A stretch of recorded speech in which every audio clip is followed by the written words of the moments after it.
Hello hi friends welcome to my new blog video friend मो होची मानसी आपण मानक वेलकम करछु मो ब्लॉग को फ्रेंड्स आज गोटे मो ପାଇଁ बहुत स्पेशल दिन कारण आज होची भाद्रव मास फर्स्ट रविवार खुदरुकुणी तो मु तो खुदरुकुणी करिछि आपण माने खुदरुकुणी करछन्ती कि ना नै मो कमेंट रे कहिबे हां चलंतु आपण कोन होची देखिबा माने खुदरुकुणी मो केमति पालन करछि देखिबा ता पूर्व कह जो मैंने भी मो वीडियो देखुं प्लीज सब्सक्राइब कर दिखाते और पाखे बेल आइकन को क्लिक कर दिखाते। तो फ्रेंड्स आमर ये खुदरुकुणी हम देखते झाल समय सब लग पताका भी आम कल रात बहुत कष्ट कर पताका भी लगेचु छोट छोट कागज भी काटिक लगेचु आउे भी आंब पत्र आंब डाल हाय दी हाय हाय कर दिया हाय हाँ तो आमर ये माँ को मूर्ति बसब एवं ये पूजा भी हम देखिपे छोटिया रूमटा किंतु भल से करूँ फ्रेंड्स देखु बर्तमान माँ को मूर्ति को लेकिन पूजा स्थान में मुझे रखीदेवी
ଦେଖନ୍ତୁ ପିଲାମାନେ ଫୁଲ ଗୁନ୍ଥୁଛନ୍ତି। ଆଉ ଆମ ଫୁଲ ଗୁନ୍ଥା ସରିନି। ରିଜାନ କେତେଟା ବେଳ ଗଲେଣି? ଗୁନ୍ଥା ସରିନି। ଏଇ କରନ୍ତୁ। ହଁ ପୁରା ବାଡ଼କୁ ଲଗେଇକି ଥଉନୁ। ମୁଁ କହୁଥିଲି ପୁରା ବାଡ଼କୁ ଲଗେଇକି ଥଉ। ପୁରା ଲଗା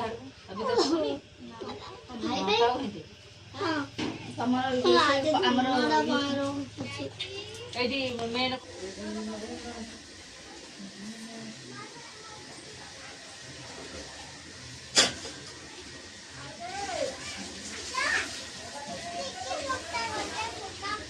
हाय फ्रेंड्स, तो देखो माँ को पूजा बर्तमान शेष हो गला।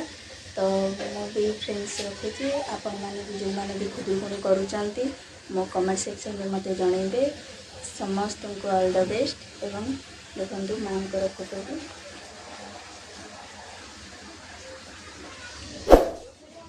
आशा करुचे समस्त को ब्लॉग भल लगे। जो मानक भी मो ब्लॉग भल लगे समस्ते सब्सक्राइब करदे और पाखरे बेल आइकन को क्लिक करदे। रखुची टाटा।